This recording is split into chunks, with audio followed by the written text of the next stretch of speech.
Yo, what's good, YouTube? It's a Two Good Cast back on your screens for OpTic Major 2, starting literally tomorrow. So, you know, we got to do our predictions. Like, we got to go through it. You know the drill by now. Every single major, we do this. We do this. Indeed. Warren, Pimo, how you feeling, man? How we feeling about this major? Are we excited? You know what? Yeah, I actually am. Like, genuinely, I'm not going to BS around it. I'm excited because of the story that's been accumulating in the qualifiers. That's why I'm looking forward to it, because now it's like teams have an opportunity to prove themselves while, you know, certain top dogs are, I wouldn't say down and out, but they're getting stepped on right now. They're down and then they're getting stepped on. I think that's a bit brutal if you ask me, you know? So, I agree, yeah, that's what I think. I'm not gonna lie, bro. Like, it's a very different vibe to what we had around this point last year in the qualifying stages as well as the majors. Like, we had like a few different sort of questions that we were asking of the teams around. And it's funny because when we did our first bracket or our first prediction, or even if you could look at the league draft, we had a completely different idea of what was going to happen. I don't think anybody saw what's been going on happening now, like, at all. Like, if you told me that the things that have been going on with specific said team was going to happen, I'd have told you, you're lying. I want my money back. I would have said it's cap. But nah, bro. Like, the stories are why we are here. The stories are why we are such a close knit community when it comes to watching these professionals do what they do best. And I can't wait to see how this plays out. I'm not gonna lie, I'm excited.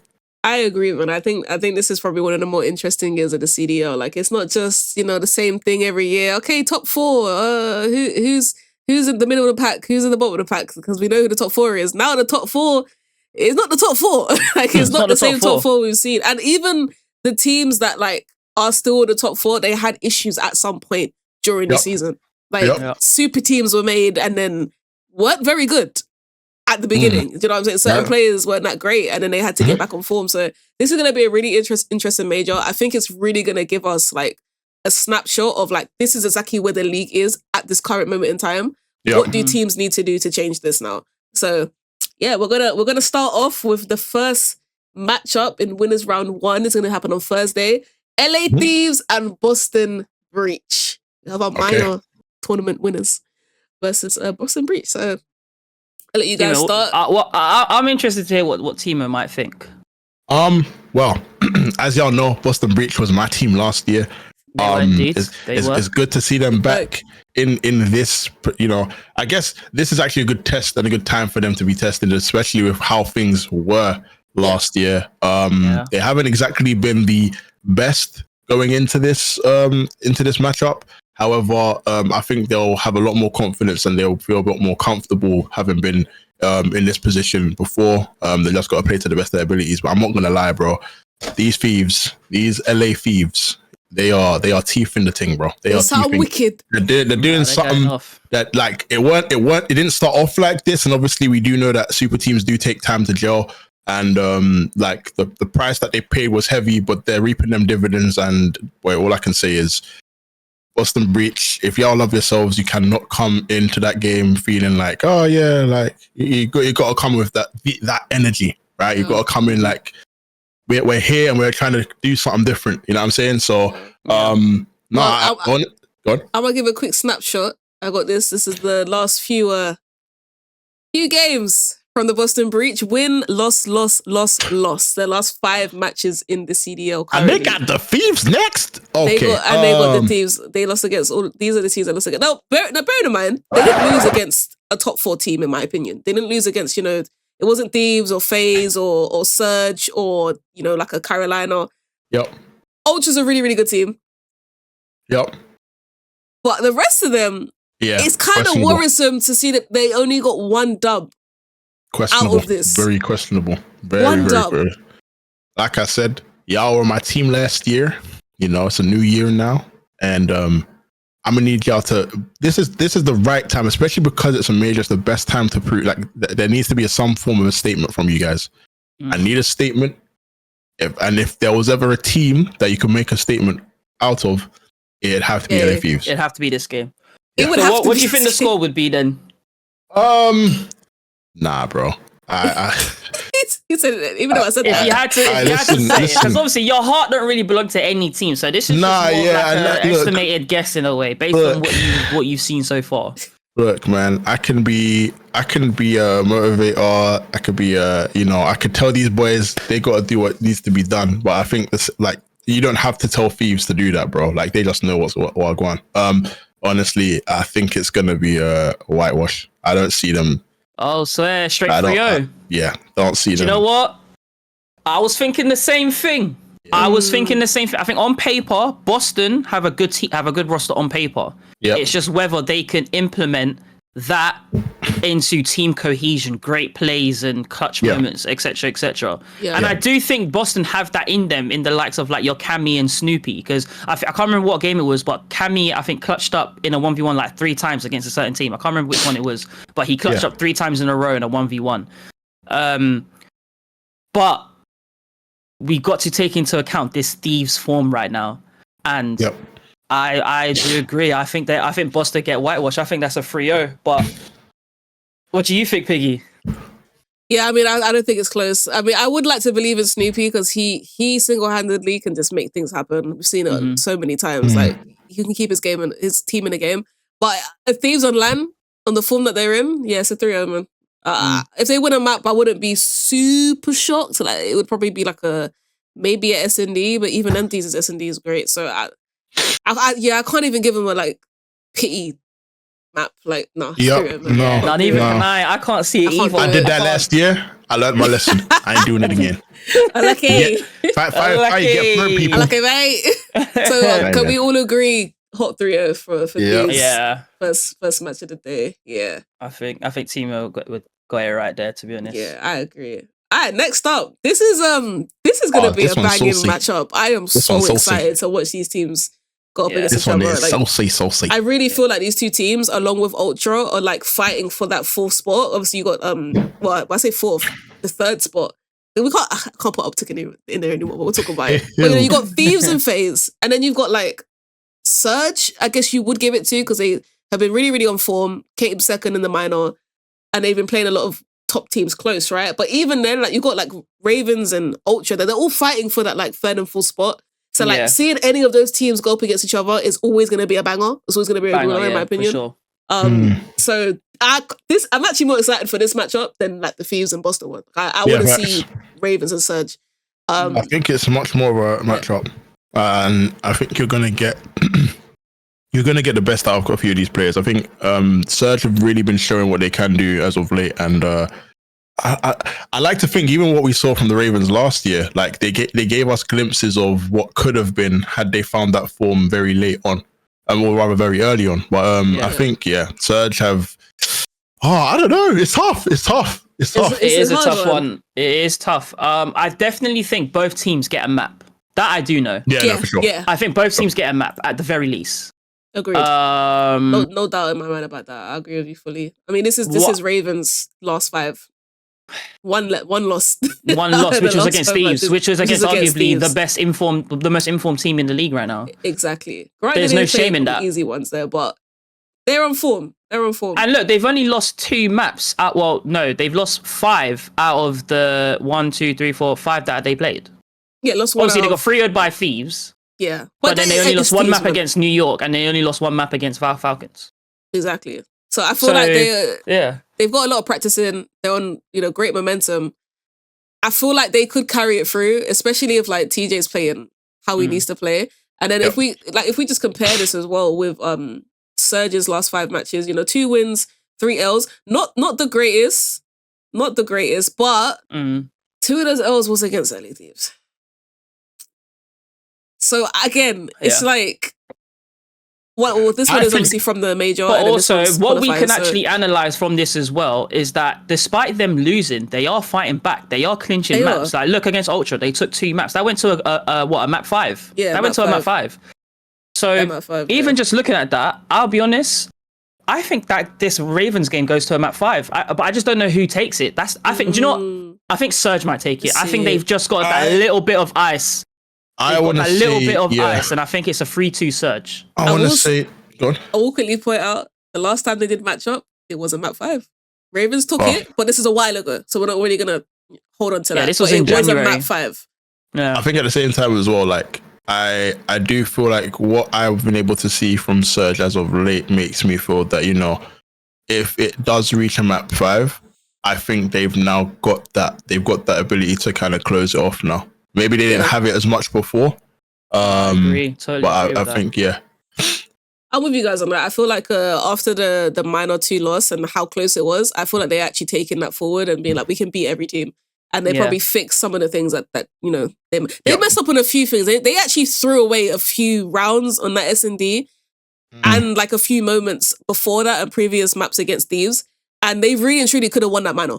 So I feel like I can't go against them in this scenario, but I do think, again, it's a map 5. But I am leaning towards Surge to take it 3-2.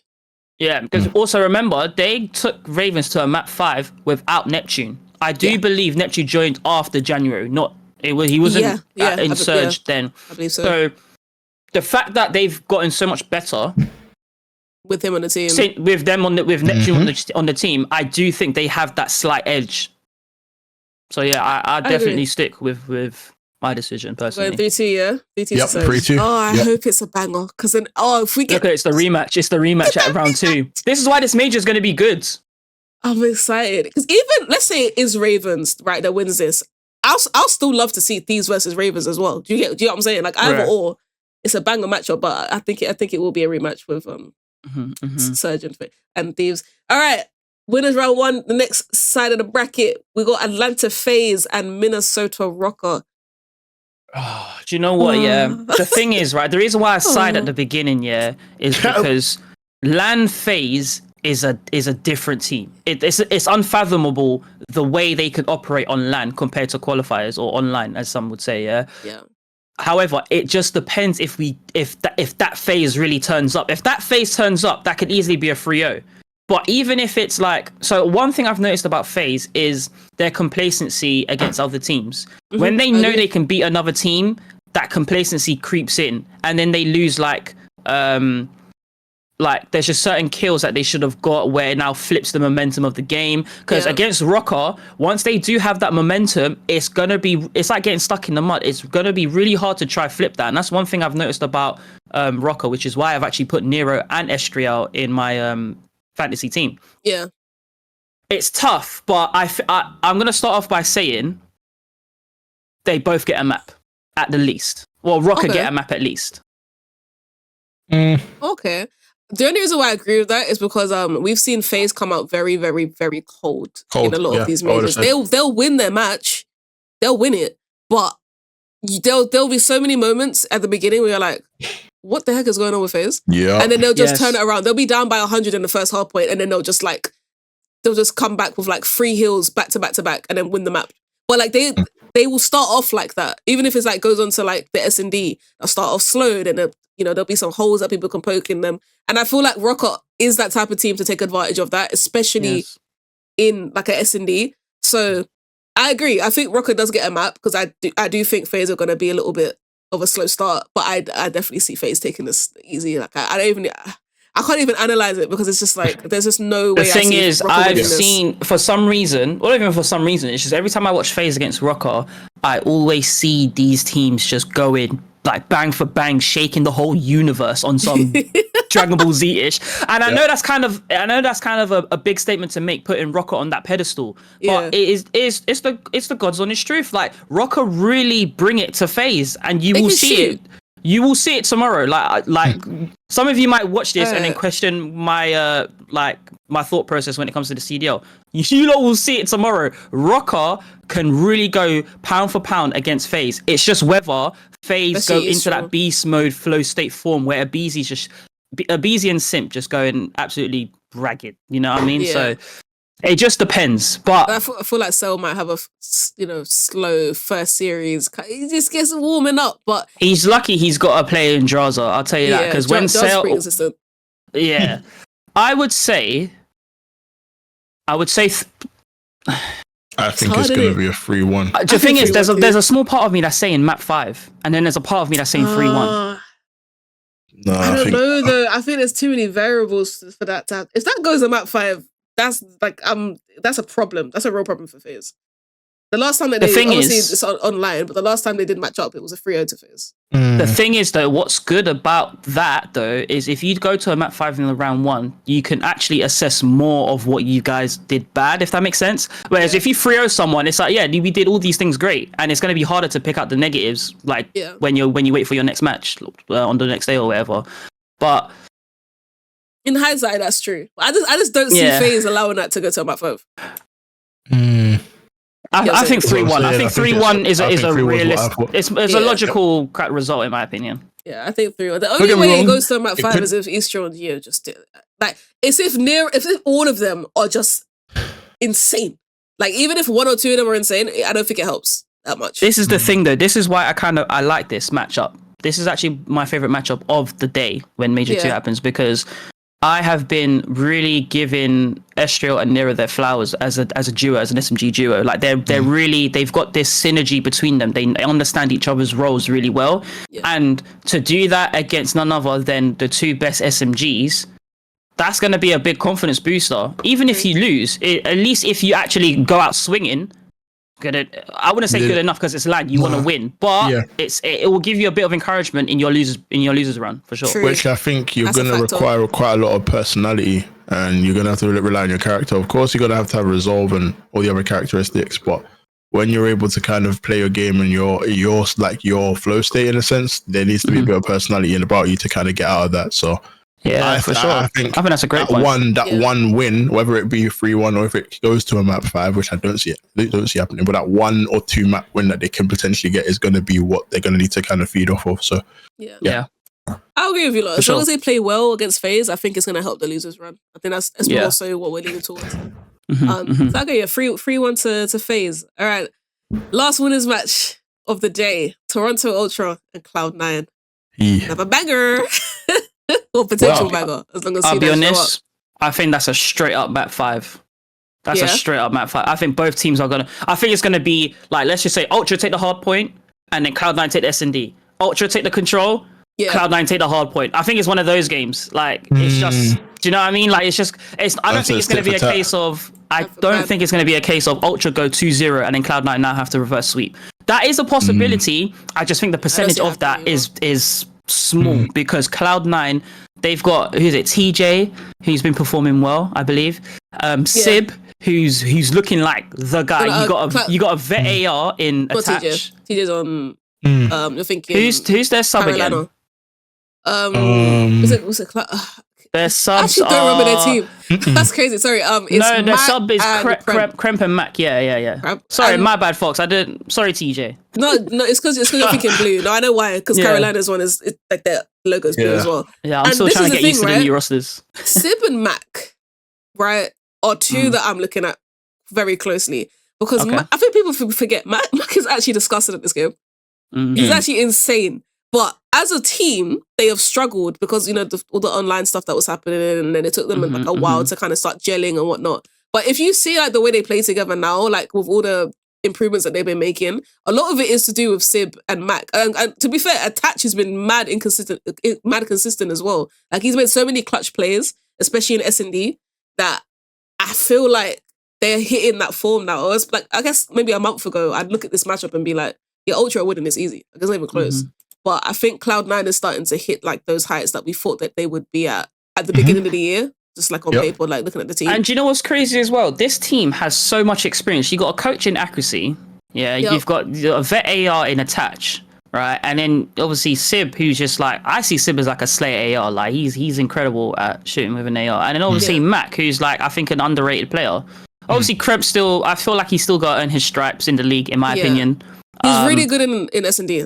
Kremp he's been doing bits in S&D for sure. That's good. I'm sticking on the fact that it goes to a map 5. I just don't know who wins. So I don't know who takes this. If it goes to map 5, what will the last game be? S&D. It'll be S&D. Yeah. That could be an Ultra. I've seen Ultra do some things in an S&D. That's the only thing I can look at and think. I would like to think Cloud9 can. I'm sorry. If it goes to a map 5, they're not winning that, man. Joe is going to activate. He is a walking 2-piece. Entry kill. No trades. Still alive.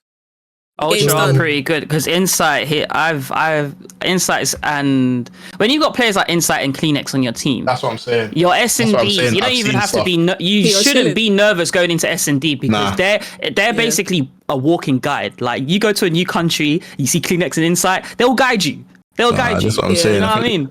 I think the difference is like you'll have a Toronto Ultra, like it could be any of the players that are playing S&D, and like it's like sweat can be dripping off someone's forehead and it's still locked. You give that to a Cloud9 player, well, we don't know what's going to happen. We don't know what's we haven't seen it often enough. Yeah. I think for that reason, if it does go to a Map 5, I want Cloud9 to prove me wrong. By the way, I want them to prove me wrong. But same actually. Well, actually, no, I lied. Not same. I have 2 people from this Ultra team. Never mind. Take it back. I'm dead. I think Ultra take it 3-2 if it goes to a game 5. I think I'm with you guys there as well. Like, I do think just remembering how Ultra played against OpTic and their teamwork, it was just like it was championship team caliber teamwork. It was definitely like so on the same page at all times, especially with like their ARs on their team. Like with Insight, for example, so clinical. Like I don't think he missed the trade.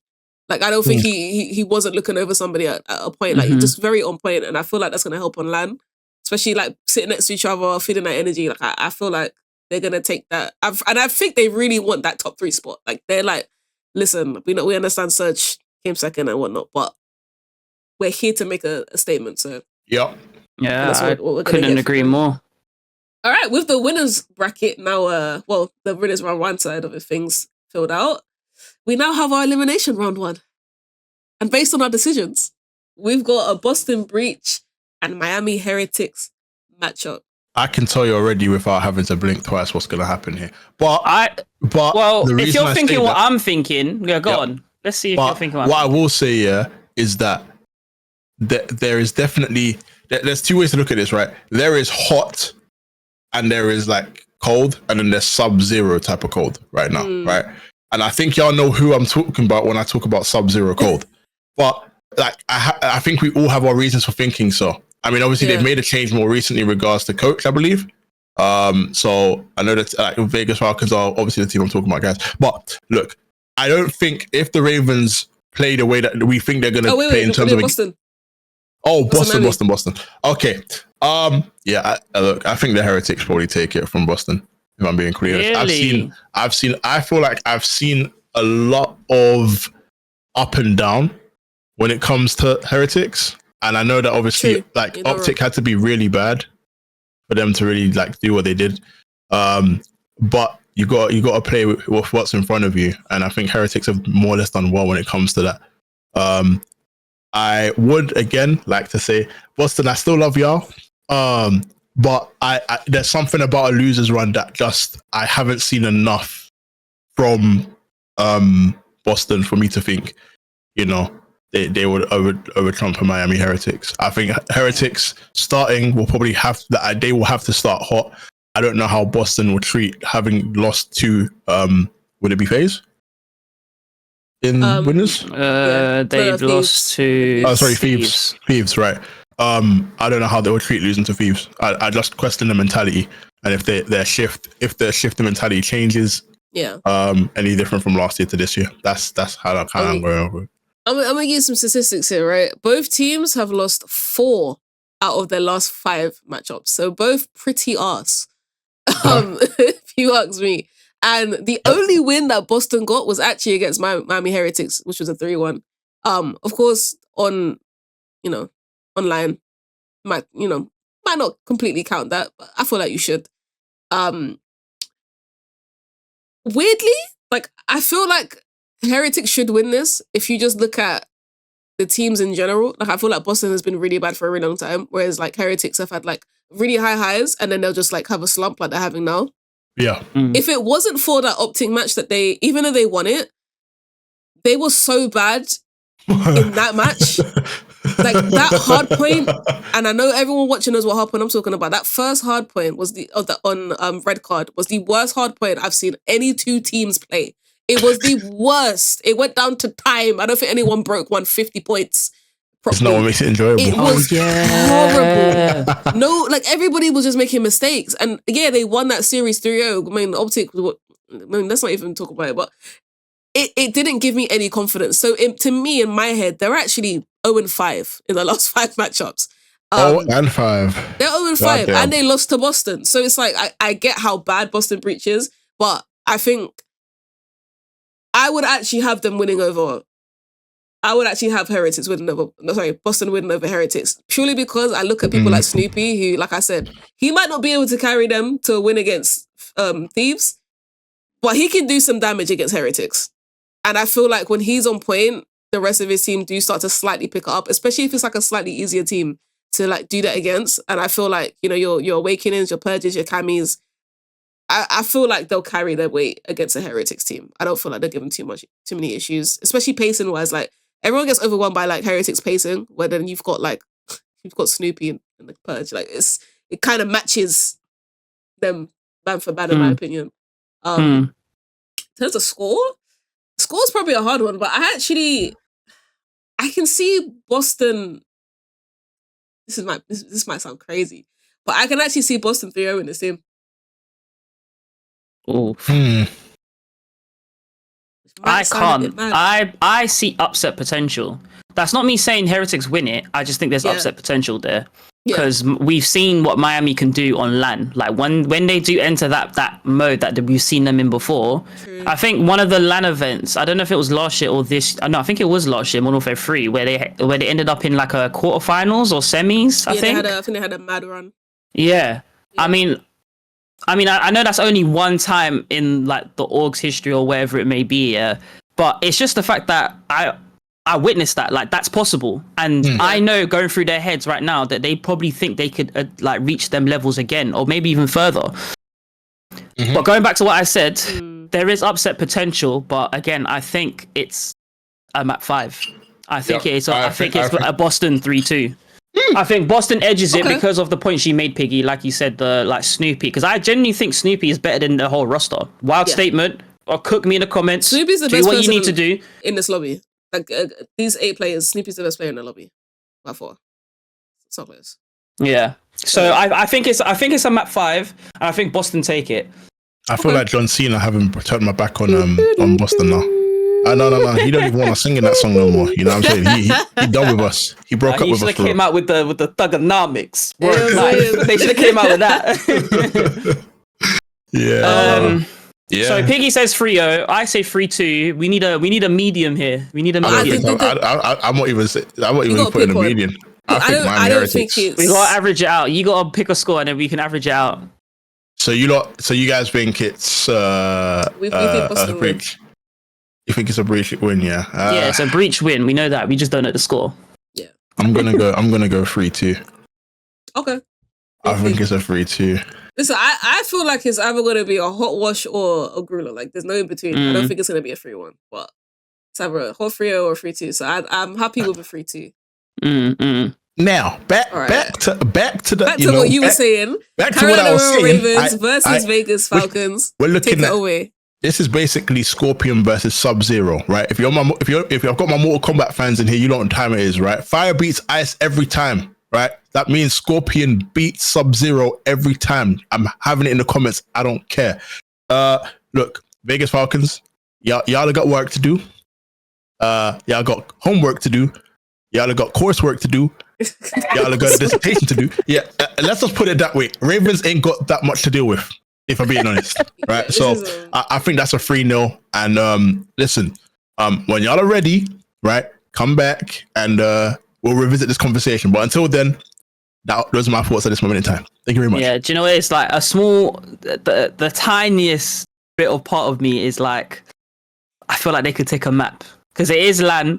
They usually do take a map sometimes. The thing is, I feel like they end up taking an S&D. It's the one life modes where they actually have a chance. Do you know what I'm saying? Like recently, with HP, it's like if teams make it really scrappy, yeah, in the sense that they when 4 is down, the team that they're facing is relentless in keeping them spawn trapped. Yeah. Because I haven't seen Vegas come out of a spawn trap. Once they're in a spawn trap, they look like bozos. I'm sorry, like that might sound harsh, but it's true. When they don't know how to get out of that trap, and that is key as a CDL professional player.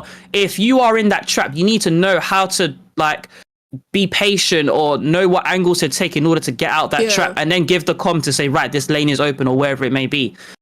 But yeah, ultimately, I think I agree with Timo. I think that's a 3-0 Carolina Ravens. Vegas just in the qualifiers, they haven't just taken a map is not enough in qualifiers. Do you know what I mean? Like if you're taking only a map in qualifiers, on LAN is LAN, you're doomed in my opinion. So I did think they would take a map if I'm going based on just the slight improvements, incremental improvements. Thinking.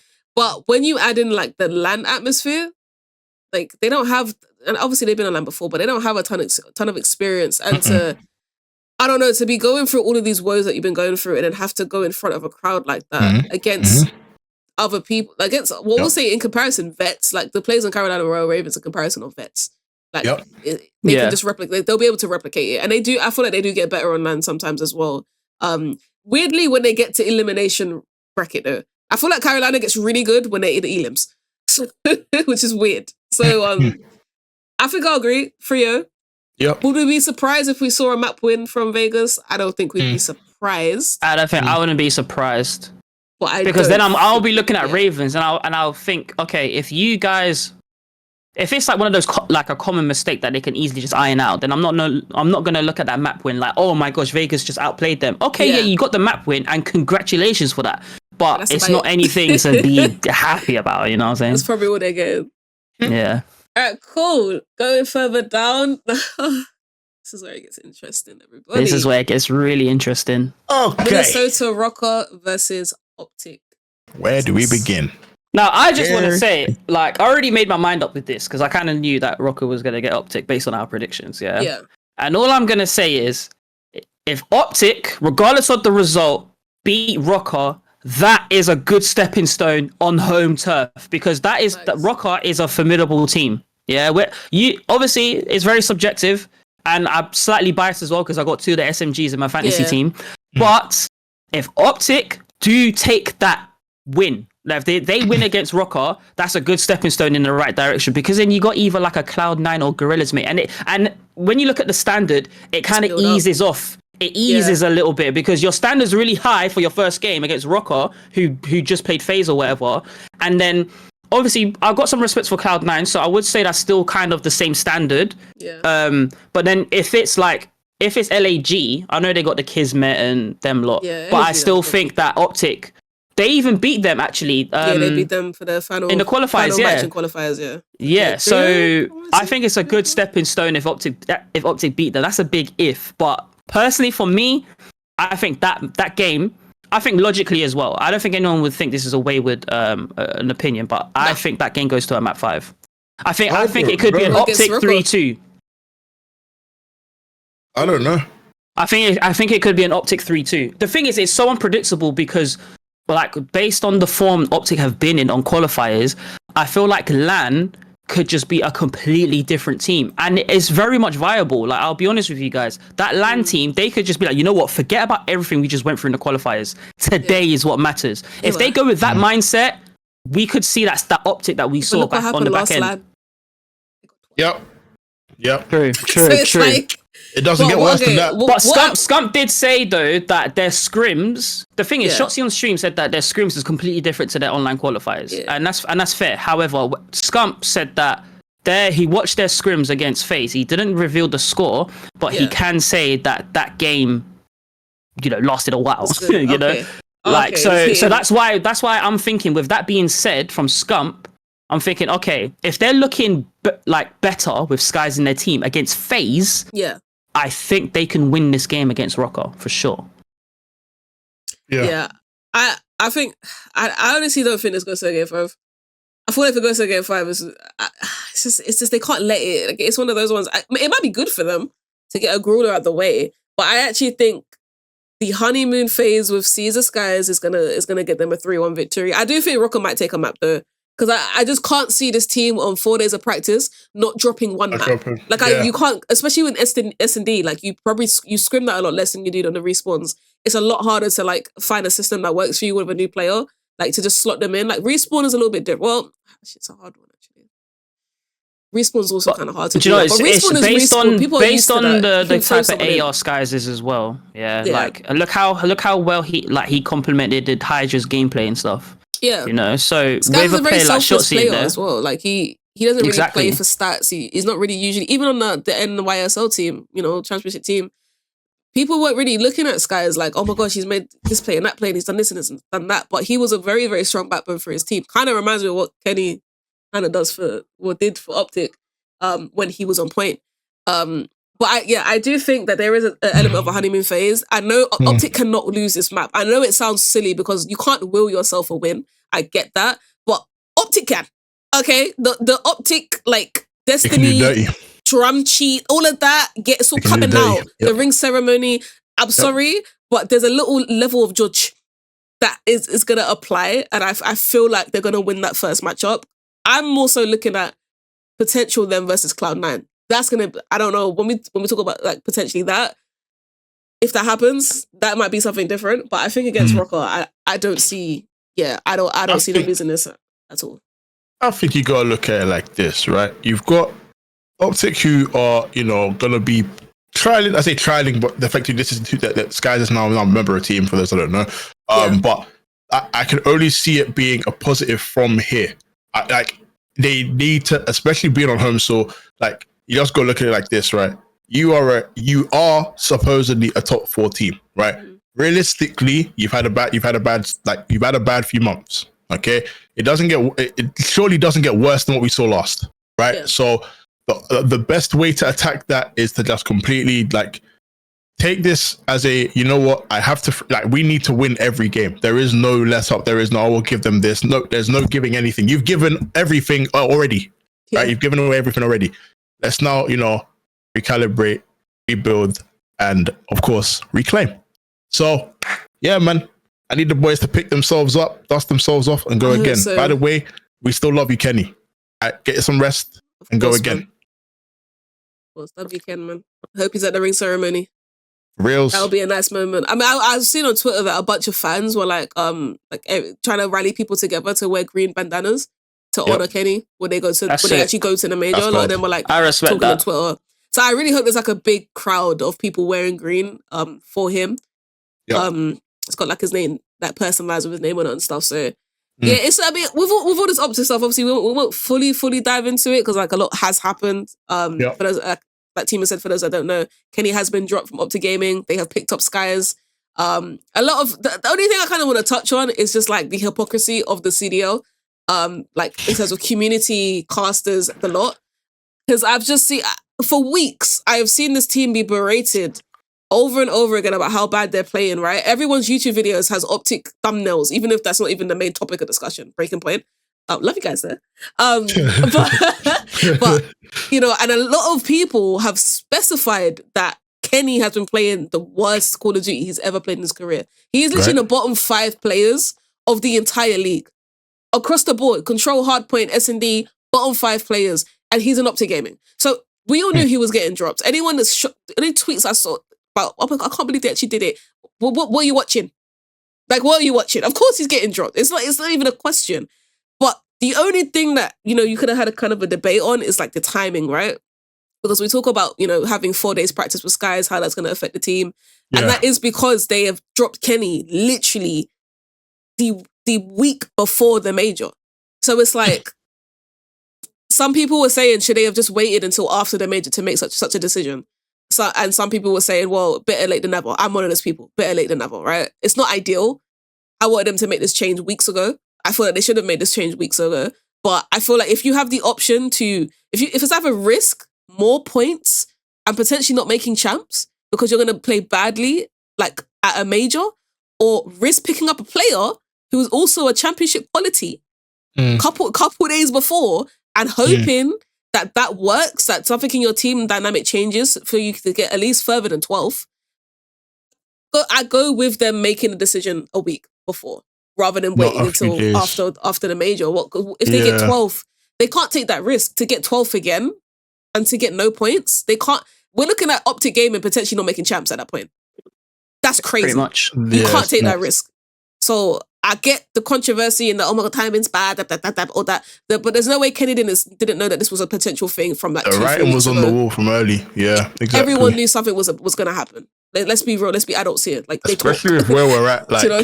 in the game of Call of Duty, literally anything can happen, bro. Yeah. Like you can't, you can either stick or twist, and most times they twist. And well, so it's unfortunate. None of it is fortunate. No one could expect Kenny to play like of how course he's been playing. But I do think Skies, strangely, is such a clutch pickup because who else were they gonna get? Yeah, I can't lie. I didn't really look at who else they could have gotten in this circumstance. Who else were you getting? I don't know who else. Are they allowed to pick up? It would have to be RCEs. The thing is, if you'd have to pick up somebody who's championship quality. You can't pick up an average player to join OpTic and be we need you to help bring us up. No, it's not that. You have to bring somebody who is of the quality of championship level. That's what it means to be an OpTic Texas player, in my opinion. Yeah. And like, don't get me wrong, Skies wasn't playing the best on the LAG team, but the LAG team was arse, as it still is. With all the iterations, they've made all these changes and they're still not good, you know? So I'm not going to judge Skies too much for playing badly on a team that was bad. Like, Hook was playing badly on that LAG team as well when he was on that team. When he was came to OpTic, was the best player in the league. Like, sometimes it really is your team dynamic that, like, affects how you play. Like, don't get me wrong, Kenny's been playing really bad, but I wouldn't be surprised if he took a break, came back on another team and started frying. Like, sometimes you just need a change of surroundings, you know what I'm saying? So, yeah, I agree. So we say all that to say, this version of OpTic Gaming, I think, beats the Minnesota Rokkr, and I think they do it 3-1. But are you both saying 3-2 or? No, I think it's a map 5, but I think for the sake of the prediction, I think 3-1 is viable. I don't think it's a game 5 at all. But I think just it's a LAN event, Major 2, OpTic.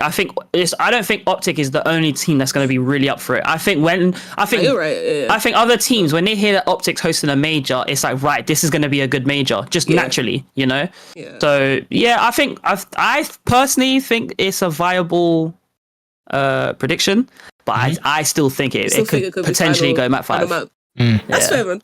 I'll here for it. Like, listen, game 5's across the board, man. It's better for us. No, literally. All right, so then the last elimination round 1 matchup is Cloud9 versus LAG. I think Cloud9 sweep these lot. Lord. I don't have to think about this one, truth be told. I've got respect for the players on that roster, for sure. I've got respect for your Priesters, your Kismet. I have absolute respect. It's just, I'm looking at your current form, guys, and your current form doesn't tell me that you could go pound for pound with Cloud9. No. That's just how I see it. I think Sib has just reached in form, like, kind of levels. I think he's just got there. I mean, like, when in terms of peaking before I know you're saying, like, he's getting back to the original Sib, I call him. Yeah. OG factory reset, like, you know, I always compare him to, like, Pred, because it was him and Pred on that Seattle team, and it was like, on Seattle, Vanguard who's better? Because they were both doing things that you haven't seen in ages. Like, they were both putting up crazy numbers, and it was like a toss up. Who's our star of the team? And I think most people Pred kind of edged it, but Sib was right there as like that rising star. So when you're saying that, like, you feel like he's kind of finally rising back up to that, I fully agree. I literally feel like he's only going to get better for the rest of the year. Like, people need to be worried about Sib. I genuinely think that could be a 3-0. Hate to say it though, because I've selected Kismet for my sub for thingy. But if he puts up a good game, he can still play well though. That's the thing. Yeah. It just hurts. It hurts to say that, knowing that I put him as my sub. But it's the truth. Like, I think they get 3-0'd. Like, genuinely, I think they get 3-0'd. Yeah. I'm not disagreeing with that. Yeah, I wish we could break down LAG a little bit more. I just feel like at this point, I don't know what combination of players are going to work for them. I'll be honest. Yeah, literally. I don't even think they got Lunas in, and, you know, he's still doing okay, but it's just like, he's hit and miss, and he's more miss than hit from what I've seen. You can't fix that team like with just like one change. I actually feel like you need to just pick one person and just blow up the rest and build around them. And then build around the person, yeah. And I wish I could say it would be Priester, but I feel I don't know what Priester's stock is anymore. Like, I think he's, ever since becoming world champion, I feel like it's gone very, very downhill for him, and I feel so sorry for him, but I don't know what he, as an AR, people aren't picking up ARs like that. People are not picking up ARs like that, unless you're like world class, do you know what I mean? So Yeah, well, we've got to see what happens throughout the rest of the year. I wouldn't be surprised if after a potential, first rounder, 12th place, they make another change. They most likely will make another change. Well, much like OpTic, they have to react fast, otherwise it can get ugly. And by ugly, very ugly, boy, very nasty. Right. Nasty. Let's go to winners round 2. We'll go back to the spicy matchups. Oh, this is a bangerini. Yeah, it's a rematch. This one. Oh. You know what? There's no well, there is a little bit of logic here, but I'm adding a bit of like some sort of cod cheese in here, yeah. So obviously we said Surge beat a Ravens 3-2, right? Yeah. But then I think Thieves 3-1 Surge. Okay. I think Surge take a map, but I think Thieves just remain dominant. That's what I think. That's my final answer. I've got nothing more that I can add on to that. I know obviously in that minor competition, that tournament, the minor 2, I believe. Minor 2. Minor 2 finals. Obviously that game, it went to the wire, I think, if I remember correctly. It was 3-4. We went to game 7. The thing is as well, like I wouldn't be surprised if that game does go to a map 5. I genuinely wouldn't. However, a part of me does think that this Thieves team look unstoppable. Like it looks like the only team that could stop this team right now is Faze. That's what it looks like to me. So I think Thieves remain strong come that Saturday. I think they go into this game and they start hot. There's no right. I need to get into gear 1, then gear 2. No, they start straight gear 3. Boom, gone. Yeah. So I think it's a Thieves 3-1. I also think that Thieves have that ability to like slip up where Surge could win a map. So that's what I think. Am I crazy for thinking Surge win map 1? No, because they're a good HP team. I think Thieves are technically. I haven't really seen too much bad in regards to what Thieves have done recently, but I can say that in terms of starting, sometimes they can start a bit like. I won't say under the weather, but like they need a bit of time to warm up. I think obviously when looking at the early rounds, like with the teams that they're going to be playing against, like then they're not going to require that. But when it gets really hot and you're getting further into the competition, I do think that Thieves take a while to get going. I don't think that's the case for Vancouver Surge. I think Surge will definitely already have that appetite, especially having gone toe to toe with Ravens in the game earlier. To kind of really like try and think, like if we can beat them, we can go further than this. So I just think there's going to be a difference in mentality or maybe a difference in performance at that moment. I think the second game will then see who's really about it, like who's really trying to take this game to whatever game it needs to be to. I think it still is going to be a very tight game.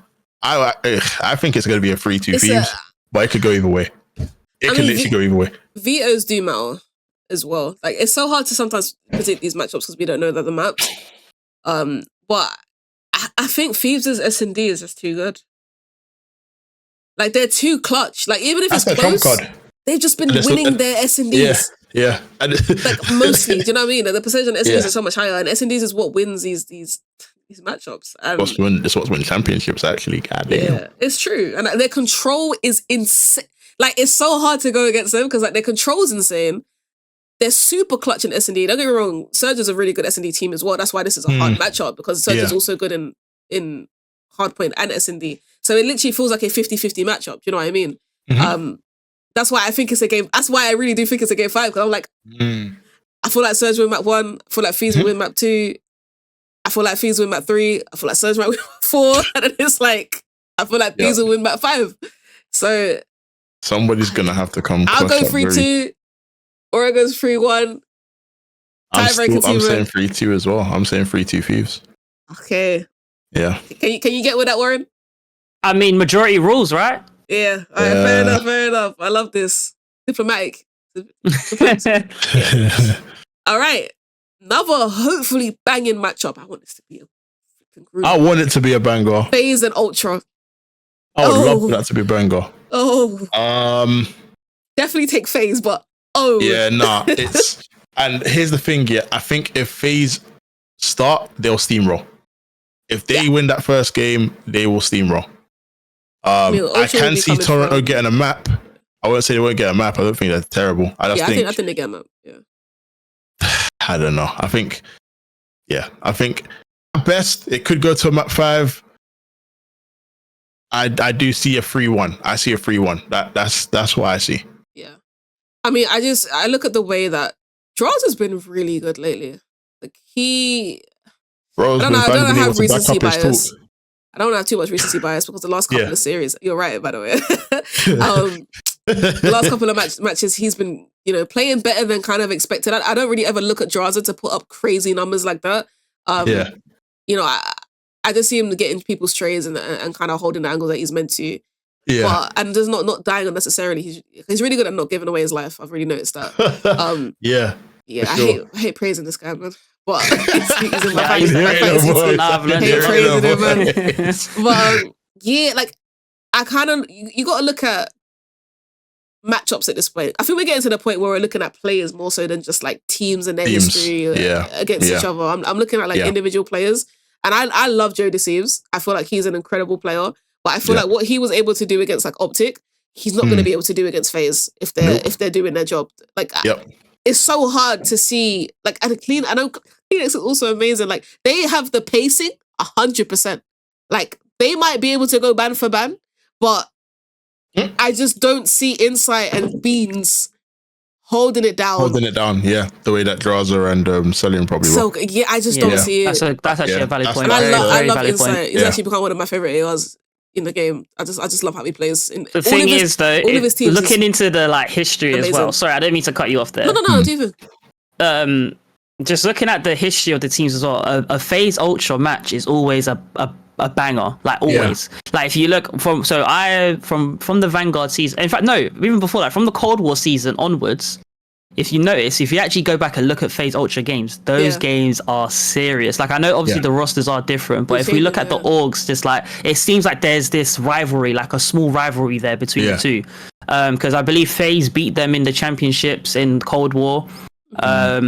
I believe Ultra fell short in a major. I think in the Vanguard season they got to it was the major where Cleanix was crying on stage. Now I'm sorry, Cleanix. You know what I mean? Like it's the only thing I can remember. Sad. But it's just not to see that passion though goes to show that they really want this. So that game will be a banger game. And again, I think that's a map 5. The thing is, I'm kind of downplaying Faze is because I've seen when Faze look bad.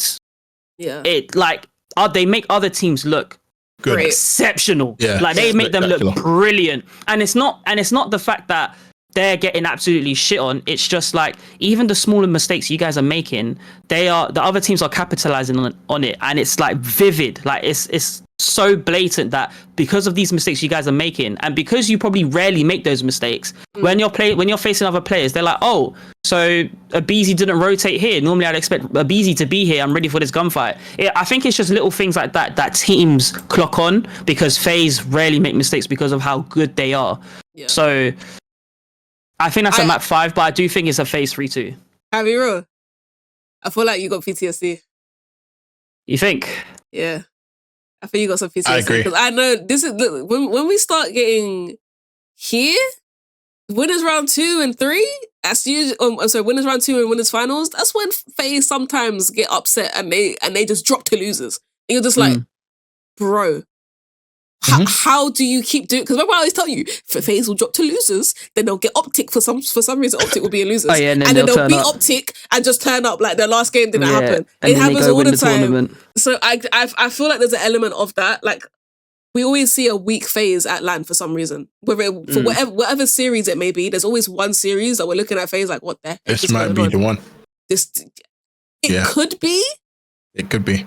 I feel like you're both gearing towards a 3-2. No, I don't think it will be a 3-2. I don't think it will. I think they'll win 3-1. But I think it will be very close maps. That's a difference. I think they'll close them all out. I just think Ultra will play them really, really closely. Yeah. In all of them. Yeah. And they're both still being winners, so whoever loses will drop to losers and then probably kind of have a lot of momentum. That's how I feel like it will go. I don't see FaZe dropping here though. I just don't. No, I agree. Not at all. So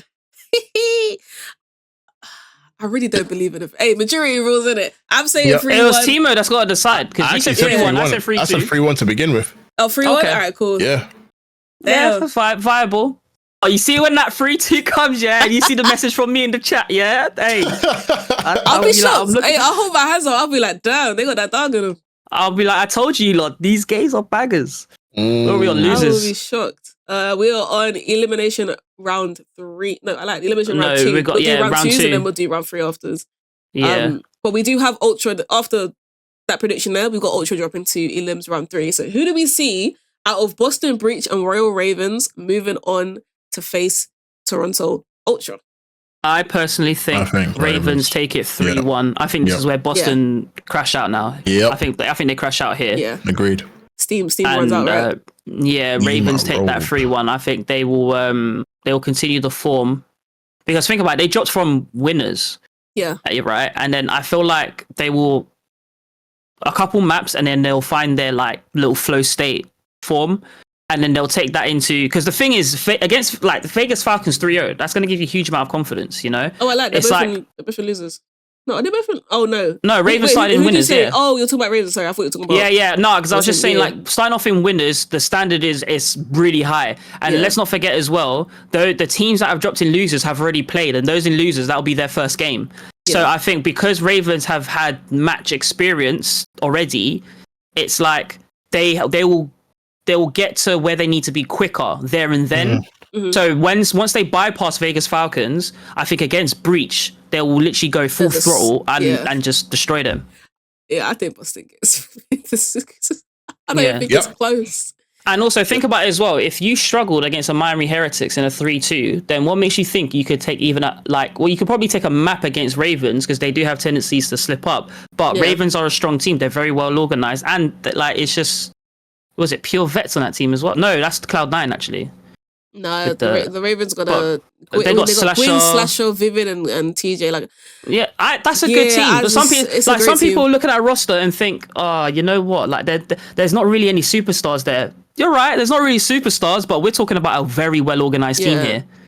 We're talking about a team that will understand the fundamentals of Call of Duty, taking trades, all that kind of stuff. Like right now, TJ is one of the best SMGs in the game, statistically. Across the board. He's one of the most consistent and across the board. That's good. Even more so than potentially Gwyn. Hey man. So I agree with a 3-1 over Boston. I just, like I said, man, Snoopy can only do so much. I look at Boston Breach and I just see a one-man army. That might be a bit disrespectful, but I always see Snoopy kind of making the right plays and the rest of his teammates just get picked up. And then it just like stops his momentum and he has to do a hero play every single time. And it's like after a while, I just don't see enough like teamwork between them where they all complement each other. I don't think they figured that out yet. So yeah, me too. I got Ravens 3-1 over Breach. But that brings us directly to a Toronto Ultra and Royal Ravens. You lot might think this is wild based on what I've just said about Ravens, if you guys don't mind me going first. No, of course. But I think Ultra do a 3-0. I think Ultra do a 3-0. I think the gap in skill level between them and Ravens as a team, I don't think it's an edge. I think they actually gap them in terms of like team effort, like team chemistry. I did not expect that one. I can't lie. I would have even said a game 5. Nah, not against Ultra. I don't think Ultra's that team that will allow I'm talking if I'm being optimistic, right? Yeah. I think it's definitely like a 3-1.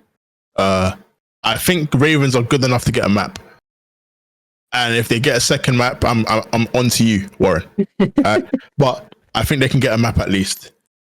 I do think Ultra, having played Faze, will still be somewhat, within the mix. So I would say a 3-1. I just think Ultra are that good. I mean, it's interesting because they went from Raven, like they were in the winners bracket. And they've clinched 2 maps. They dropped down into losers. They clinched 3 maps. Went into the next one. They clinched 3 maps. So yeah, I think based on what Timo said and based on like the overall performance of this prediction, they probably do get a map. Based on what we've seen in this prediction, like if we're just speaking hypothetically, obviously is what we're doing.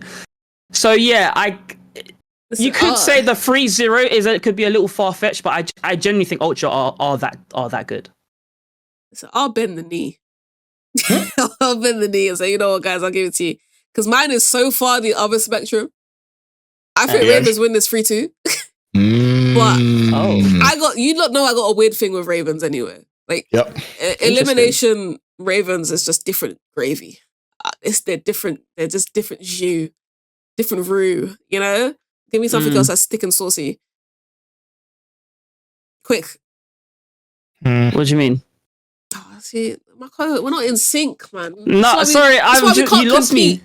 I said, give me something else that's thick and saucy. I'm giving different sauces, different jus, different roux, different gravy. Barbecue sauce. It's too late. Someone in the comment section, write down, give me another word. We got cooked just now. I ain't gonna lie. Okay. My point is, momentum is very important with this Ravens team. Like, it's ridiculous how good they get. I feel like Slasher is gonna turn up in this matchup. I feel like the insight that has been so clinical is gonna potentially struggle against Slasher, in my opinion. Obviously, I know it's not like just AR v AR, that's not how things work on the map. But I'm just talking about a way to direct their team. I feel like Slasher is just very, very good at getting information and kind of just directing the traffic and allowing TJ and Gwyn to fly and do what they need to do. And when TJ's on point, I just don't see them losing the series. It is so, if he's not playing well, I guess like it's looking less likely, but he has just been a takeover player. And then you've got Gwyn, who was a rising star, fell off a little bit. He's come back now and he's just been an amazing duo with Tees. Like, as much as Joseph sees is so impactful, and that Ultra team probably does have better teamwork. I'll put that out there. I feel like their teamwork's better. I just feel like the pacing and momentum from Ravens is a notch above. So I think they would take that. But you both said Ultra, so I believe. Yeah. Yeah. So 3-1. Say Ultra 3-1. Yeah. Alright, cool. But I do hear your point about it being a 3-2 Ravens. You know based what, on though? if they get that momentum and the pacing right. It was around this time last year, where Ravens actually started to show us a little something. And I feel like he's definitely got a point, like a very valid point. It's tough, man, because look, it is hard. I look at it and don't know. I look at it and think Ultra have just played Faze. In my head, like they're gonna be hot and bothered. If this result goes that way, they're gonna be hot and bothered. Yeah. I think Ravens have still got fire in their belly. So something somewhere is going to happen to the point where like there might be a specific turning point in maybe the second game or maybe even the third game that is going to be like, yo, okay, cool. This is who's going to win. This is who's going to come out on top. Mm-hmm. I don't know. Yeah. Listen, we're talking about two teams in contention for third/fourth place. It's going to be a hard decision. You know, between Ultra Royal Ravens and Surge, they're like neck and neck. I don't disagree that, like, I feel like if Ultra and Ravens play 10 times, I feel like Ultra wins like 6 or 7. I feel like they win the majority of that matchup. Yeah. Mine is purely based on LAN momentum and how we know that this team plays. But it very easily could not go that way. Do you know what I mean? Like, that's why it's like, it's either, a game 5 for Ravens for me or a quick, 3-1 for Ultra. I actually get both sides. It's just about on the day, like who do I believe in, and you know me, man. I got always for the Ravens. Okay. But yeah, I don't mind the 3-1 to Ultra though. To be honest, I really want Ultra to do well this tournament, and I think they can. I think they can actually like edge themselves into that top 4 placement. Right. This is gonna be interesting. Elimination round 2, back to OpTic Gaming, who are looking to have the best storyline at their own major in the history of Call of Duty. Versus Cloud9, how do you think this goes? Listen, they've had their 3-1 win over Minnesota Rokkr, right? Decent team. They definitely have to shoot back. Like, Minnesota Rokkr are not a bad team at all. They have to fight for that. They win that. They come up against Cloud9, who just 3-0'd LAG. They have a Sib who's heating up, and Attach that's playing very, very consistently, and then a lot of S&D rounds, and even in control, he's clutching 2 pieces in the best moments. So but in their own right, Cloud9 is definitely getting better, and I feel like that by this land they will be even better than we've seen. Do you think this addition of Skies is enough to fix their problems? To win this? Y'all know me as a believer over here. I believe in the impossible being possible, right? But there are certain aspects to it which I think a team that's already like well knit and raring to go, having just won their first game 3-0, I find it's got to be more than just Skies for OpTic to get past this point. Like there has to be an element of, look, I know there's the conversation of home advantage or on home swell, etc. Like the other 3 players have got to want it more than anything. And I'm not talking about just about eliminations rounds 1, 2, 3. Like they've got to want to win the whole thing for them to get past Cloud9. I'm gonna fight for my team. I'm gonna fight for my team. But Warren, you can back me up in this. Based on, if anyone watched the interview between Scump and Skies, please do go and watch it on YouTube. Very, very good interview. I wouldn't call it an interview, just a conversation, really. Yeah, it was about a conversation. Him getting picked up. It was mad chill. The way that he like, I get it. Like, a lot of people are thinking they're gonna bank on honeymoon phase, they're gonna bank on vibes, and just hope for the best, right? But it's Skies' mentality that has me wanting to put my eggs in the OpTic basket. The kid has wanted to be on OpTic ever since he started a YouTube channel. His original bio, which has been pasted everywhere, literally says it's his dream to be on OpTic Gaming. He's friends, and he's been friends with many people in that org and on the teams that they've had, including Scump, who's just insanely vibey. He is a championship caliber player, and the first thing he said, and the only thing he kept talking about was, I think I can enable Shotzi. Not I think I can come and fry. Not I think I can come and be the best AR and the best KD. Not I think I can start shot calling everything. Not I'm going to transform this team into the best team. No, I'm going to bring vibes. If we mess up, I'm going to bring us back on point. I'm going to make them laugh. I'm going to do everything in my power to play to the best of my ability, and I'm going to enable your star player. I know how he see plays. That kind of talk there, yeah. I'm a believer. No, but that's basically what he said. If you summarize it, like that's what he said. That's why I kind of want to invest my stocks in OpTic for Major 2. For Major 2, that is for Major 2. That's why I want to put my stocks in OpTic for Major 2, and I will be gambling on that game for sure. Like money will be going on that game. Like I'll keep it a stack because I'm glad you highlighted that, because Sky's mentioning that just goes to show the selflessness that he possesses. So, for sure, he's selfless, I feel, and I think it's what they need. Of course, they don't want a selfless bad AR, but I really feel like Skies is like, listen, you guys.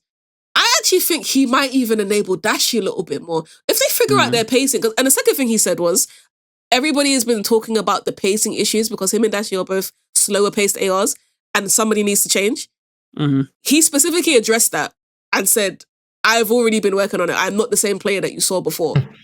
So the man even, he actually knows already before coming in the issues that they could be faced with, and he's addressing it off rip.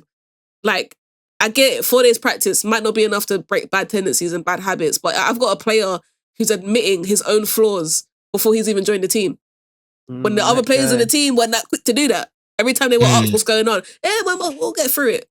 We'll get through it. No one was talking about specific problems they were having. This guy comes into the team and he's just like completely vulnerable. Yeah, this is the problem that people think I'm going to have. I'm going to work on it straight away. So I'm putting my eggs in the Caesar basket, man. I think OpTic take that. I'd back it as well. I think OpTic take it. I think they take it. Because if you actually look at the run that they have in this losers bracket run, if they do, I'm just going to go ahead here, but if they do end up beating a Minnesota, a Cloud9, a Surge, and then an Ultra, I think he deserves to go win it, if you ask me. I'll keep it a buck. You deserve to go win it, because that's all the top teams that have dropped, and you said, right, in my pocket. Oh, Cloud9 in the pocket. Ultra, tough game in the pocket. You know what I mean? It's a confidence booster there. That's a lot. That arena's going to have to be louder than they were at Champs. I'm not going to lie. The atmosphere has to go off. Yeah. That's the last thing I'm going to say. Sib can't beat Pred. Can he not? He can't beat Pred. Well, in terms of the head-to-head, is he up? He's up by a stupid amount. It's not even close. From last year. Sib can't beat Pred. So yeah, based off that, then it's defo. Yeah, OpTic take it. I don't know if it's a. I think it's a 3-1. I think it's a map 5. I think it's a map 5 purely on the fact that Cloud9. I just don't think they 3-0 an LAG, even though obviously they're not like the best team at the moment. But I just don't know how you go from a 3-0 to getting 3-0'd unless OpTic are really in flow state form. I think they'll 3-1 them. I think they'll lose the control. No, because OpTic are bad at control. I don't see OpTic winning 2 S&Ds in a control. Because the respawns are like so let's just say they win the hard point, win the S&D, lose the control, win the hard point. That's like 2 S&Ds. Yeah, they say yeah. Yeah. I feel like S&D that if they go to a game 5, I actually see OpTic losing the series personally. So they can't go to a game 5. I hear that, because there's a lot of games that we've watched where they have gone to a game 5, and it's just like, what are the plays that you're doing? What are you doing, guys? They might be able to clutch one, but I don't see them winning both of them, and the control's really bad, right? So they'd have to win hard point. Probably lose one of theirs. They might win. They might lose first hard point, win S&D, but then they're losing the control. And then the other hard point is going to be a 50-50, and then they'll probably lose the last S&D. So like, I have to have them winning 3-1 if they're going to win. Mm-hmm. I think, I think Skies could be the missing piece. I really do think Skies could fix this. I'm actually a little bit optimistic now. At first, I was just kind of taking it with a pinch of salt, but now that we've discussed it, it's like, I think Sky. It's just it's the fact that he's just such a chilled AR. Like he knows the game. And even based on what he said in that conversation with Scum about just knowing what he needs to do, and understanding his role, and not worrying about X, Y, and Z. Yeah, bro. Listen, no shade, but he's not dropping a 0.3 like our last player. This is no shade. Love you, Ken. But if he drops a 0.3, you don't have permission to egg me at Red Bull when we do another podcast at the venue. You can egg me. If Skies drops a 0.3 at this major at any series, one of you lot can egg me. Because he's not doing that. He's not happening. Yeah, I don't see that happening. Okay, he said it, not me. You brought this upon yourself, Warren. I'm backing her, but I ain't gonna lie. I can already hear the critics, right? If OpTic come to this major and don't do well, it's like, oh, you shouldn't have dropped Ken. I can already hear you hypocrite. Oh my god, you shouldn't have dropped it. We dropped someone who dropped a 0.3. I don't want to hear it. I don't want to hear it. 0.3, 0.5, 0.7, 0.6. I don't want to hear it. We could get 12th and it's still not a bad decision to pick up Caesar Skies. I just feel like that guy is going to have more impact than people give him credit for. At least I hope so, or else I'm facing an edge. No, I recognize Skies back in the Vanguard days, Florida Mutineers. I know he's been playing COD longer than that, but I remember I was very skeptical about his ability when it came to Call of Duty when he was for Florida Mutineers. And I saw him pop off and I said, oh, you've actually got that in you. Okay, I was unfamiliar. My bad. Do you know what? I'm willing to agree upon a 3-1 OpTic. Love that. Put that in quick way. Ultimately. Some time. This is where it gets scary. It does. This is where it gets definitely scary. Texas. Now we've got to take away the Skies tax, or then again the honeymoon. Well, there's the honeymoon period is well and truly alive right now. No, for them, but not enough to carry. I don't know. Like I said, that green wall's got to be louder than champs. And if they've got their shit together, playing against Cloud9, I can see that Surge game going to a game 5, and OpTic winning on game 5. However, there definitely has to be, like, this is pending that this game against Cloud9 actually does finish 3-1. Because if it doesn't, then I would say there's going to be an element of struggle. I think in any championship, there's going to be a period of struggle. Yeah, it's never a straight like a linear road. This shit's dynamic as fuck. So the way I look at it is, boy, like if Vancouver Surge play the way that they have been playing as of late, it's gonna be a tough game. It's gonna be a very tough game. I think, do you know what it is as well? I think based on OpTic's form, right? Like I know I said I was gonna take away the form in qualifiers, but I just think that you're kind of pushing your luck here without going to a game 5. Like against Minnesota Rokkr, okay, cool. I could accept not a game 5. Against Cloud9, I think that's good. I think that's you overachieved there, in my opinion. Ever so slightly. It is overachieved for sure. I agree. And then you've got a Surge, and I just think Surge. I don't think Surge will. I don't see Surge as a team that only take one map in the current form they're in. I don't think Surge lose. Yeah, I'm so glad you said it. I'm so glad you said it. Oh. I think Surge win this. I think Surge take it as well. I think it's a 3-2. Leading, so yeah. If it goes to game 5, I'll be so proud of OpTic. It's one of those ones. If it even goes to game 5, I'll be like, oh my gosh, you know what? You lot, well done. Keep working on what you're working on. Let's look towards the Major 3 qualifiers. Well done. But even if it's a 3-1, I'll be like, hey, you know what? 4 days practice. Yeah, man. Surge. Yeah. Honestly, I do not see them losing to Thieves in the way that we've predicted and dropping to losers and being like, oh my God, we've got OpTic.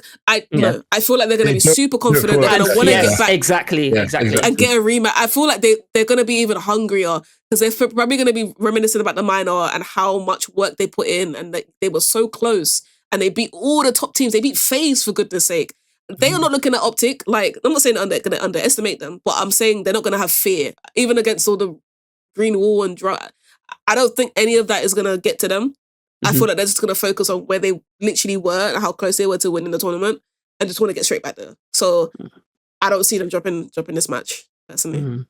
No, neither do I. And you know what, yeah? I'll tell you from now, right? If OpTic do beat Surge, I will support them for the rest of the tournament because I'm here for the storyline. 100% I'm here for the storyline. That's all I care about. You know, I know they're direct rivals and stuff, but like, you've got to get behind it as a neutral if based on what you've heard about OpTic and then you see this LAN performance where they're just smoking everyone in losers bracket. Yeah. And plus, everyone loves a losers bracket run. Like, everyone loves a losers bracket run. So what are you saying? 3-2. I think OpTic fight back for sure. Yeah. And it will be a wonderful performance. And I think that the fans could be respect that, you know, after what they've been through. Cool. All right, let's keep going. We've got a couple more. Let's try and probably speed run these a little bit more because we've already spoken about all the teams in quite a lot of detail. Ultra versus Surge. I'm kind of with Warren. I'm backing Surge in this losers run for a while. Like, so I do feel like they take it. I still feel like Surge is the better team at the moment. It is close. It's not by a large margin at all. It's not by a large margin. It's very close. I'm just trying to figure out, like, in terms of matchups. I mean, you're looking at the Kleenex, the Jodeci's versus it will be a Jodeci's versus Neptune kind of vibe. And the 04, no? 04, and then you've got like Jodeci's and Nasty is because then you got Insight and I always forget the other player. Beans. Beans. Yeah, Beans is, you know, no, but Beans is actually disgusting sometimes. He's a good player for sure. Some of the things I see him do is stupid. So it's hard. I think Nasty is a question mark. I don't. Do you know see who Nasty we haven't spoken about with on this Surge team who's actually picking up form right now? Who? The other French demon. Yeah, we completely forgot about him. That duo of Abuser and Neptune. Yeah, Abuser's been stupid. I do think that edges, in terms of just straight up matchups, I think that edges the Jodeci's and Kleenex. I mean, no, I'm just talking about straight up SMGs. I'm just talking about I'm just talking about the SMGs. Yeah, because I think the SMGs are going to be key in this game specifically. Yeah, I agree. Like 04 and he's just, especially in S&D. Like the thing is, I think 04 still. What did you say? What did you say? You said Surge takes it. Yeah, I think Surge take it. What's the score? I think it could be a 3-1. You know. Do you know what? I just feel like coming to this side of the bracket, I think games are going to last a lot longer now because there's a lot to play for. Like everything's on the line, kind of thing, and no one kind of wants to fall. No one wants to drop at the hurdle at this point in the tournament. So I think there's going to be a lot more map 5. So that's why I think it's Surge, but I think it's a map 5. So you see Ultra taking a respawn. This is so tough. Because for some reason, I see Surge taking all the respawns. Actually, no, I don't. All but one? Ultra's pretty good at control. Ultra's good. I feel like they're pretty good in all 3 game modes. Yeah, I feel like it could be like Surge win map 1, then they win map 2, then Ultra win control. I feel like Ultra could like Frio them in control and then lose the hard point afterwards. and then it's like 3-1 Surge. I feel like it could go like that.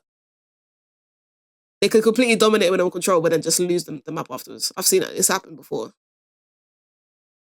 Just what are we going to agree on, though? I don't know. Okay, so we know it can go in map 5. It's just to who? I think Surge take it. I'm cool with saying map 5 to Surge. If it goes on map 5, Okay. I don't think Ultra would. Yeah, I'm down for that.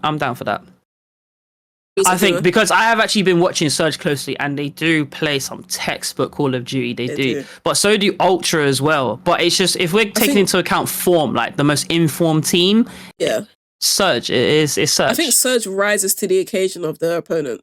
Yep. I think that's what it is. I think Ultra's always going to give you Ultra. They're always going to give you the same things, like the amazing teamwork, being on point. Jonas is always going to be like, the entry frag. Unless he literally forcibly gets stopped from doing and making the plays that he's making, you're always going to get the same thing from this team. I think that Surge just get better the better the team that they're facing is. Yeah. I feel like they just get a bit less lax because they can't. They can't afford to. Mm. So we say a 3-2 then? Yep. Yeah. Okay. If Timo is down, 3-2, 3-1, Ultra. Look, man. I think you go game 5. Yeah? Yeah, I think you go game 5. I'm cool with that. Man. Don't mind that Oh, this one. Oh, this next one's gonna be stupid. So bang on. Oh, it's so here, right? it's winners finals. They drop to elimination. I can't lie, you're not gonna have to pick this one because that's a game 5. No one's getting 3-0. No. No one's getting 3-0. All right, no chance. let's do this. All right, cool. Yeah, that helps a little bit. So, basically what we're saying is, who takes S&D? That's what this is. We're back in this one. I'm going to go with Faze. I think after they won Major 1, I low-key think I'm going to go with Thieves, I'm going with Faze based on LAN experience together. Like, these lot are obviously still a fresh roster, even though they're formidable right now, but it's a fresh roster on LAN. Remember, Faze, the Celium, and the Tiny Terrors have been doing this. Do you know what I'm saying? It could be MVP Simp, First Blood, or Beezy. Let's not forget that those two could really transform and turn into that kind of form. I think Faze take it, personally. The thing is, Thieves will give them a game. I wouldn't even be surprised if Thieves go 2 up and Faze has to reverse sweep. That's personally. Honestly, like, I'm so critical. I am so critical on Faze because it's just like, when you're the best, if I see like common mistakes, I'd rather see a mistake where it's like, right, a team's outplayed you, you've tried to readjust it in game and you just effed up. I can take that because that is completely unique to the situation, that considering how often you play Call of Duty. But if it's like a common mistake, it's unforgivable. So if you're making common mistakes, which I think there are small tendencies there for Faze, Thieves could go up too. Well, I have seen Faze turn it around for sure, but ultimately this is a map 5, and I think Faze eyes up in that S&D. I can't say. I don't know. You know what? I'm actually in a position there where, from what I've been able to watch, specifically, and this is more so in terms of form, I want to say that Thieves can do something on S&D. I don't know what it is about them playing right now. They have Envoy. Not saying he's the only good person in S&D. Ghosty's been incredible in S&D as well. Envoy is just he's an anomaly. Bro, he's a factor that people don't consider, and then he'll just win it. And he'll still if I was in the league, I'd fear playing against him. I'd be so real. Because he doesn't, because he always has one of the worst KDs on the team. But then when you look at the actual match, you're like, oh my God, he won them flipping man. Like, he's the weirdest guy ever. He's so good. But I kind of have to go Warren, because I feel like we have seen the best Thieves that we've seen so far, but I don't think we've seen the best Faze. And that is scary. And that's the scariest thing about Faze, is every time you think their tendencies and what maps they're good at and what they're working on, they'll surprise you again. And then you'll just be like, oh okay, yeah, they go better. And I feel like they've actually lost some of the games they've lost against, like, even them losing against Surge, for example. I feel like some of these L's are gonna do a lot more for them than Thieves just being very dominant the way they have been.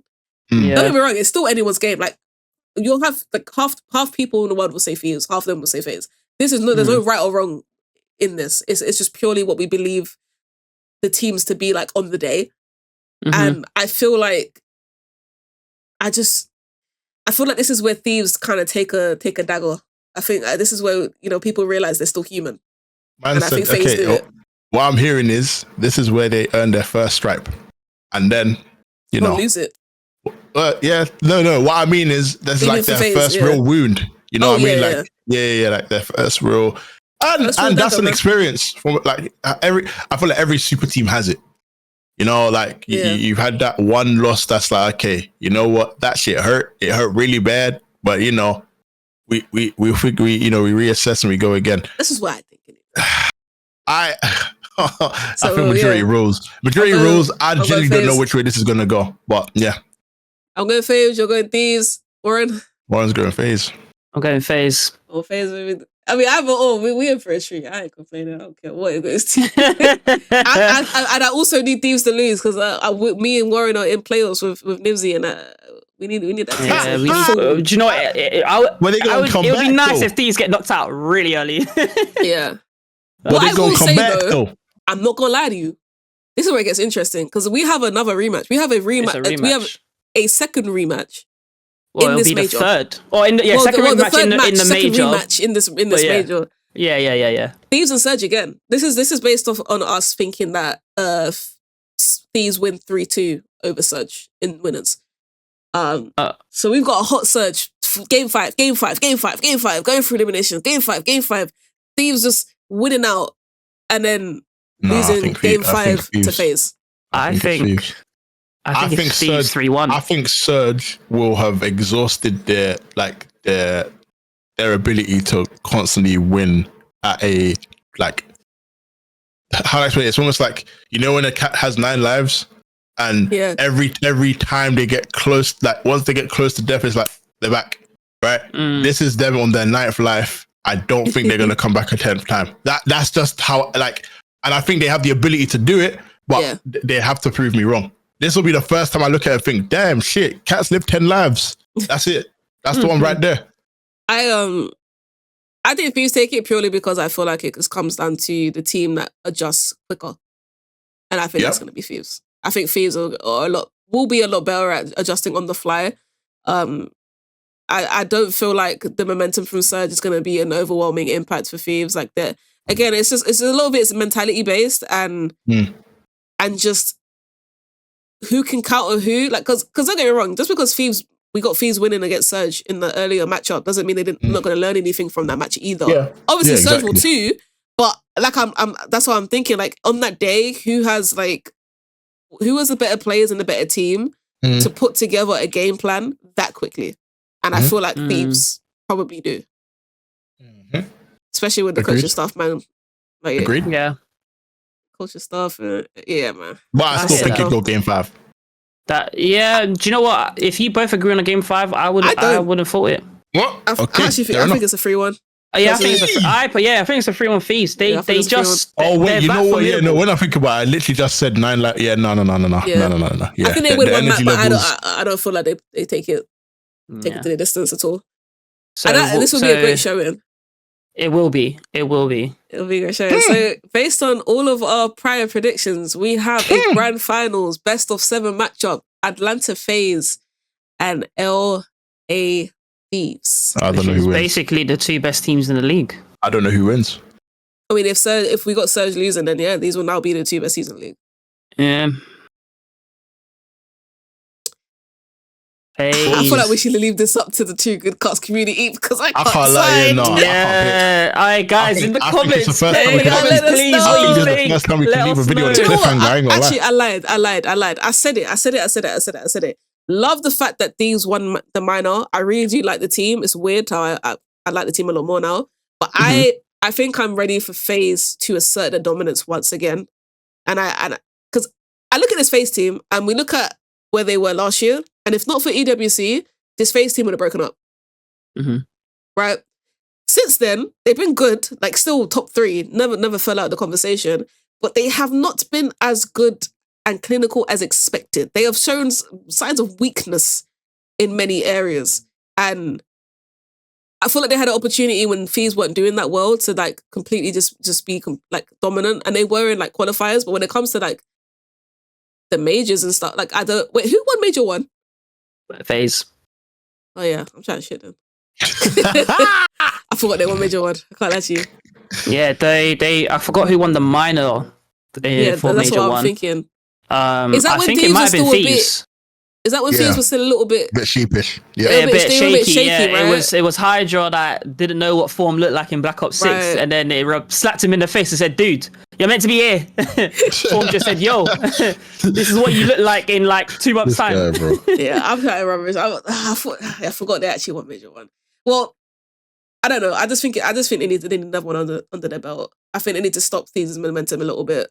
Yeah. I just feel like we haven't heard much about, like, I feel like other teams, we have more information on like the things that they're working on, their mindset. But when it comes to Faze, I feel like this is the quietest they've been. Maybe I'm just not locked in.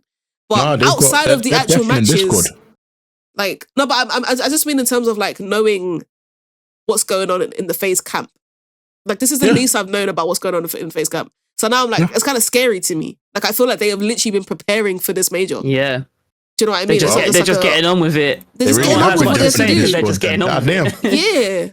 You just have all the other dogs in one Discord call, and then you've got Faze, Defen. That's what's going on right now. Look what the conversation's been on. All the conversation's been on. I tried. All the conversation's been on OpTic. Then it's been on, the super team has finally reached form. Hydra's playing great. Envoy's playing great. Then it's got the story of Seattle Surge. Oh yeah, the top 3 team now came second. Like, it has not been a lot of Atlanta Faze. It just hasn't. Even in their wins, it's like, oh yeah, so who are you looking forward to matching up against next time? You know, it's never like, oh, what did we learn from this? Or it's just like, I feel like they've been in the lab. So I got Faze. I actually don't think it goes. Let me be careful about what I'm saying now. I don't think it goes to a game 7. I don't think it does either. I don't think so either. I think they win. What would it have to be? 4-2. Yeah. I think the only way it goes to a game 7 is if Thieves start strong. Let's say they win the first 2 maps or whatever, or if Thieves start strong and they win. Yeah, they win the first 2 maps. I think that's when it goes to a game 7, because we've seen Faze come out of the blocks out of nowhere and just bring games back casually. If Faze starts strong, I don't see it going to a game 7 at all. So what would they have to win by? My brain is failing. It would have to be a 4-2. Oh yeah, I was right. 4-2. Okay, cool. Yeah, I think it goes 4-2. I do think Thieves take the control. Like, I feel like that's just in the bag. Their control's just crazy. Definitely like that map, and then it's just between the hard point and S&D. That's where I feel like it's a little bit of a toss up. I feel like they might actually win the hard point, but I feel like it'll be a super close match. Yeah.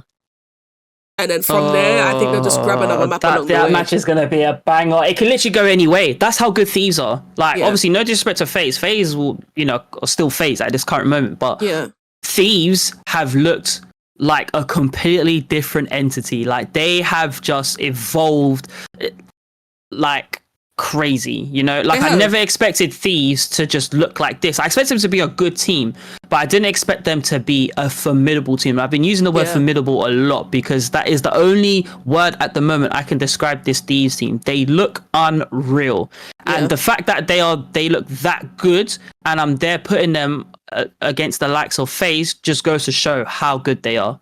Like, so yeah, they definitely go out swinging. I know that, but I'd be very shocked if they just get absolutely pummeled by Faze. I don't think they do. I think they win 2 convincing maps, and all the rest are just bangers. Like, that's literally what I think. The Thieves map wins will be more convincing than Faze's. Let's put it that way. Yeah, I would somewhat agree with that. But I do see Faze taking it like a 4-2. But that's my specific score. I need you guys to help me out.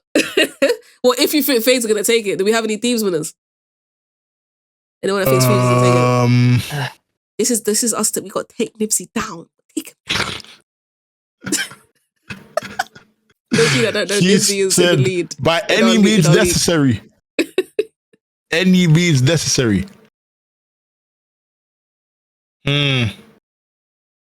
I'm sticking with Faze. I definitely think. But why did it score? 4-2. You agree with 4-2? Okay. I think a 4-2, yeah. I think when people do see Faze do it and they're like, oh shit, like Faze, everyone's talking about Thieves and OpTic, but guys, forget about Faze over here. And then the whole story of the qualifiers 3 will be like, okay, can OpTic rise now to get to the top 3? Can they get back and forth? Like, I can just see it written. I can see it written in the stars. I feel like if Thieves win this, it's looking rough for Faze. If Thieves do it again and they just assert dominance like this, I think it looks rough for everybody, not just Faze. No. Like... Everybody else, I kind of understand. I kind of understand. Okay. I'm looking for 2. Fuck. I mean, it's they both get. I feel like majority rules. I can't even. What would you have said though? I'm intrigued. Okay, you find it difficult as we were. I feel like where I am at now. Yeah, initially I thought, you know what? Yeah, this one is a game 7. I still think it could. I think it could. I think it could surprise us. I think it could surprise us. And I wanted to. I actually think that Faze will win 4-3. I mean, I would like to see it. I'm always here for a game 7.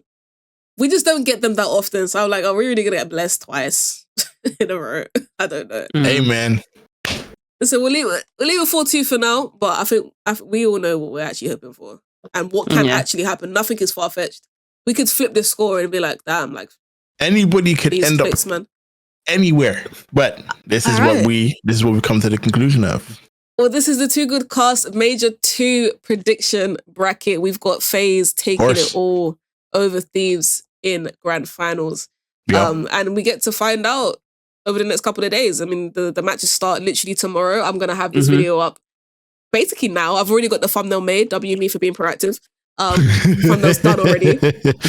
This is again a straight upload as well. I really actually feel like we tried to keep this as short as possible. Like we did not spend as long as we did last time we did one of these talking about each individual team. There's just a lot of teams that are good. And I feel like it's worth watching. Like it's worth watching all of them. Like all of our 100%. But yeah, that's gonna do it from us, guys. I appreciate everyone for watching. Hope you enjoyed the video. Please have a like, comment, and subscribe to Make sure you do it. We're coming crazy with the content, okay? Yes, this is CDL, but we got Warzone content for you coming very soon. Don't forget, but that's y'all don't want to miss that drop, okay? But yeah, guys, let me know in the comment section below who you got winning Major 2. Let's see if you're right. Let's see if we're right. All right, guys, that's enough from us. In a bit. Peace. Okay, peace. Take it easy.